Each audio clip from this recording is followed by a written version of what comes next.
But I want to point something out to you. Kids are going to be kids anywhere.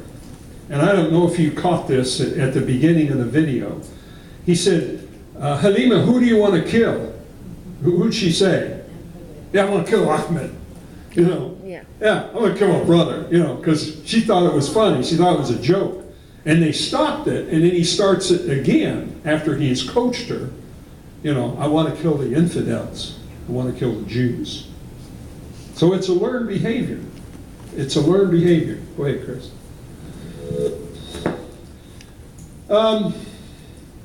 Terrorist attacks don't occur in a vacuum. You know, they plan these things. Sometimes they're planned weeks or months or sometimes years in advance.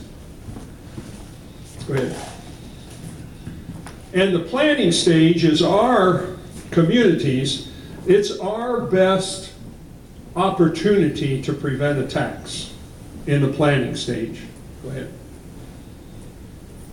Most domestic terrorists and extremists are pretty easy to detect.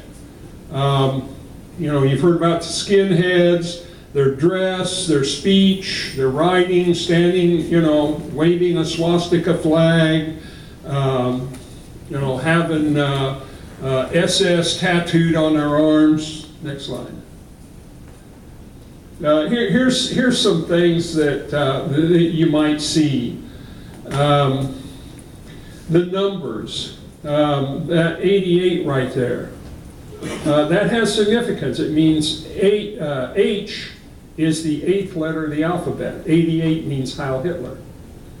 18 means Adolf Hitler. You see the swastika, and a lot of these organizations kind of, the Worldwide Church of the Creator, which is in the upper left, you see the Star of David on fire, you see the Christian cross on fire. Anarchist, the red A there in the middle, anarchists dressed all in black. And then you see tattoos, the eagle and the swastika, Posse Comitatus, the Animal Liberation Front, or ALF. A lot of these are very prominent out in the West. You'll see a lot of them out there. Okay, next slide. As far as international terrorists, they're going to be a little more difficult to detect because they're not going to have the warning signs. They're not going to stand up, you know, on street corners handing out, you know, let's blow up the UN building. So our instincts as a community have to be kind of raised to a higher level. Go ahead.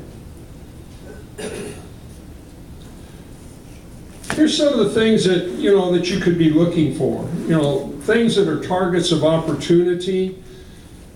People near potential targets carrying video cameras or binoculars, high magnification lenses. People with maps or photos or diagrams using night vision devices. Individuals observed parking, standing, or loitering in the same areas over multiple days. Several years ago, after presenting this to a corporate group that did quarry blasting, after I talked about this, a guy came up to me afterwards and he said, you know, he said they had one of their bunkers broken into and a bunch of explosives taken. And he said 3 days, he said, before that bunker was broken into, he said there was this white van that was parked along the road, he said about a quarter of a mile from our quarry. He said every morning I drove past this van. And he said the morning that I drove past the van, and the van where the van normally sat, he said the van wasn't there. He said I got to the quarry and our bunker had been broken into. He just didn't think anything about it. I can tell you that law enforcement would rather make a run that has nothing to it than not make the one run where somebody says, I got up for my lunch today. I had half a sandwich eaten. And they put out a break-in in progress about half a mile from where I was eating lunch. And they didn't even give it to me. They gave it to the Metro Department. But I was that close. 9 times out of 10, it's going to be nothing. It really is. About 99% of all the alarms and everything that we make are false. It's that 1% that will get you killed. So I got up and I made the run. I was first car there. The way the run came out was it said that there was a white van parked in front of the house and the front door is open. And the lady across the street knows that the woman is not home. Now what's running through my mind is she's having work done at her house. And this white van is workers. And when I got there, they were furniture delivery men. They weren't actually parked in front of her house, they were parked in front of her neighbor's house because it was in the shade. These guys had this beautiful piece of furniture in the back of their van, antique furniture. And she said, we're just waiting for the lady to get home. She's on her way. And while myself and the other Metro car that got there, she gets home, she goes, oh my goodness, what's going on? I said, well, one of your neighbors called because they saw this suspicious car, suspicious van. She goes, well, I really appreciate that. And I said, well, you ought to thank your neighbor. See, we don't mind making those kind of runs. But it's the one where a month ago, where the people looked out and saw this white pickup truck in their neighbor's driveway and knew that their neighbors were at a funeral home for visitation and didn't call. And when they got home, their house had been broken into. And all we got was a description because nobody got a license number. Oh, well, it's probably the plumber or somebody. So, something like this happens, don't be afraid to call the police. We'll make it. If there's nothing to it, no harm, no foul. Next slide. Sometimes just one person can make a difference. This is from several years ago. The German police first became aware of this when they observed the Islamists under surveillance scoping out sites at the U.S. Air Base in Ramstein, Frankfurt International Airport, as well as discos, clubs, and restaurants frequented by American military personnel. Next slide. Know what's suspicious, know how to observe, know how to report, know what happens next. Next slide. One person can make a difference. Here's an example. Next slide. There was a group that wanted to kill a bunch of soldiers in Fort Dix, New Jersey.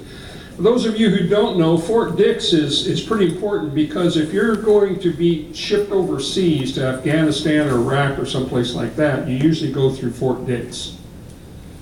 They had planned to attack Fort Dix, 6 of them.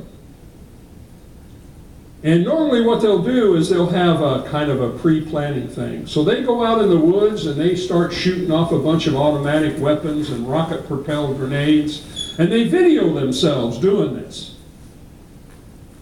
So then they take the video to a 7-Eleven store and say, we want the video transferred to a DVD so we can watch ourselves. Well, the clerk said, watched the video and went, oh, well, this can't be right. One person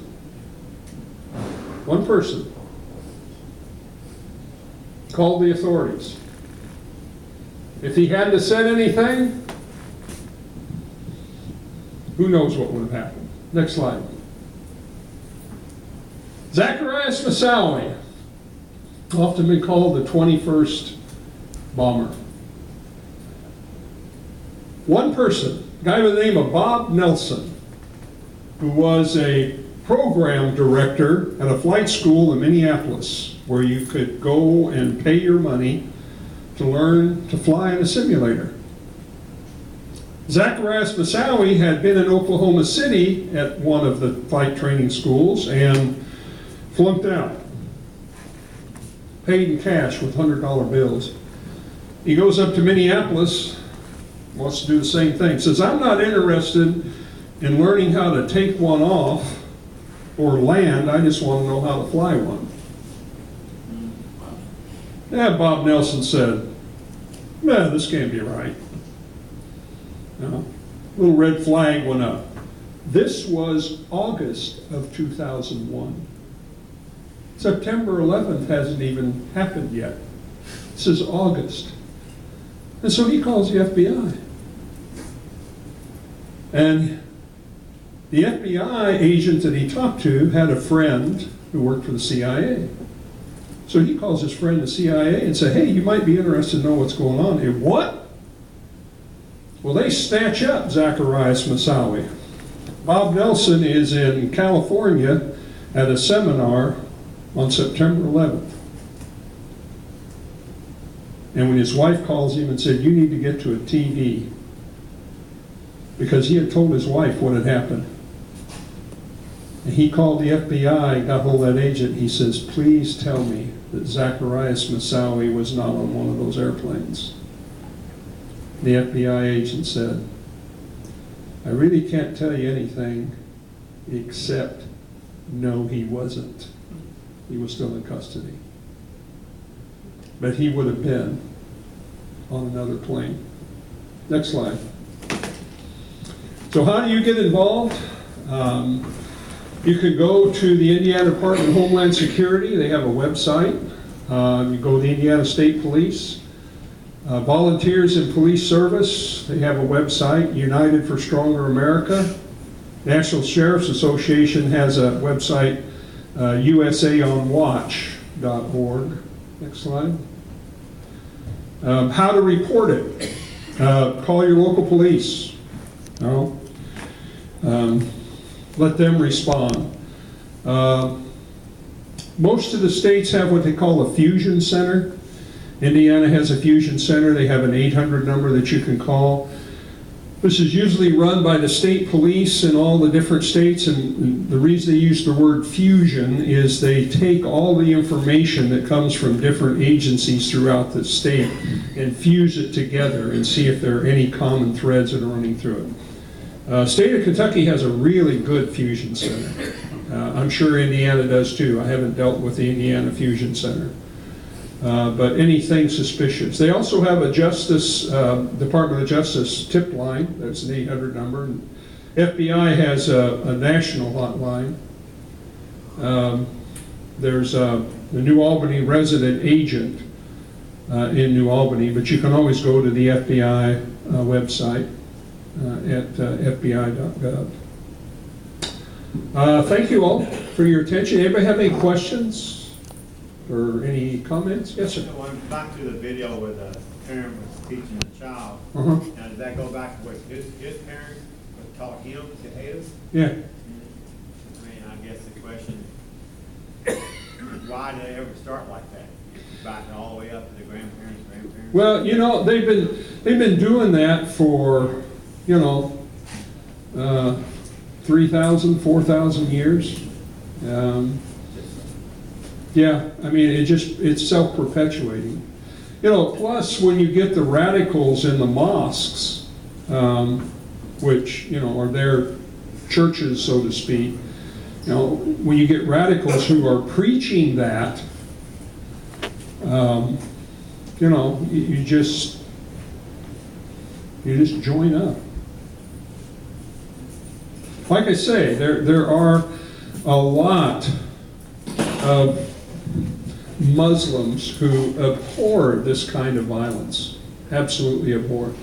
I was watching, it was on Yahoo's page, I think, a couple of days ago. And it was in Egypt, all the turmoil they're having in Egypt now with the Muslim Brotherhood and, back and forth, back and forth. They were starting to attack Christian churches. I think probably most of the churches, well, Christian nature, Catholic churches in Egypt. But I saw this picture, and there were, I don't know how many there were, but they all were in white robes. They were all Muslims. And they were standing, joined, hand in hand, surrounding this Catholic church. You know, so it did not get attacked. They were standing in harm's way. Said, you are not going to attack this church. You're going to have to come through us to do that. Charlie.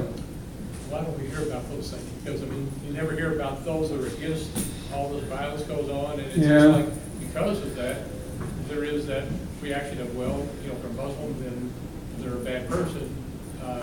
You know, more that needs to get out, that they're not sympathetic to that. Yeah.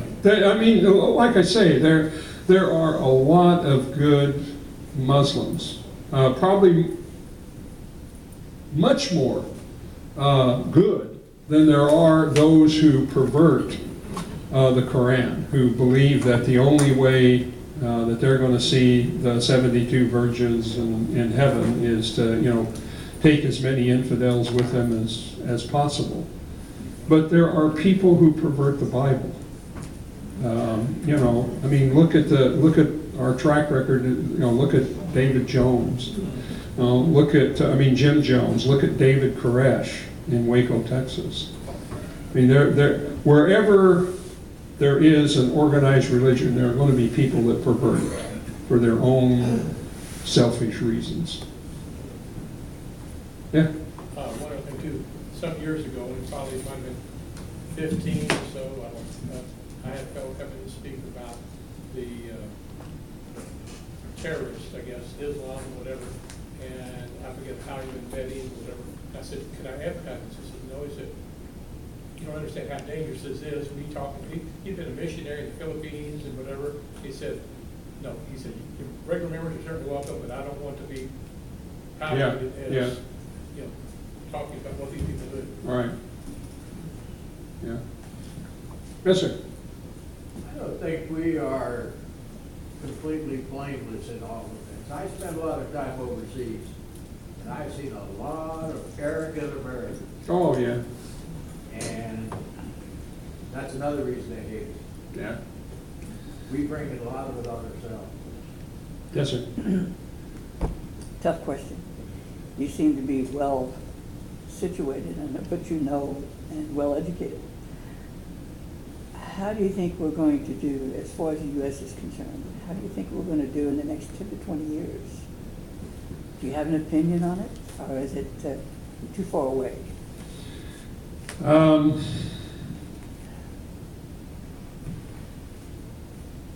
I can give you an opinion, but my opinion is based on my Christian background. What was the question? He was talking about in 20 years, you know, about the country and the way it's headed. I think that the principle upon which this country was founded we have drifted away from it. We have drifted away from acknowledging the one who was responsible for blessing this country for so many years. And I think this country is reaping, not the benefits, but I think they're reaping what they sowed. And I think if we keep going the way that we're going, I'm not sure how much longer God's going to put up with it. That's a good answer.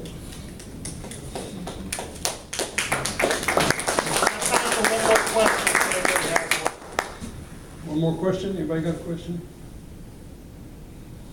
Thank you. Yes, one more. I'm sorry. I have read some, and I don't know how true it is or what part is true, about Homeland Security and training young people, young men and women, I guess, to that are actually civilians that will come in, and if there's a riot, they're going to straighten it out, or they're trained to you know,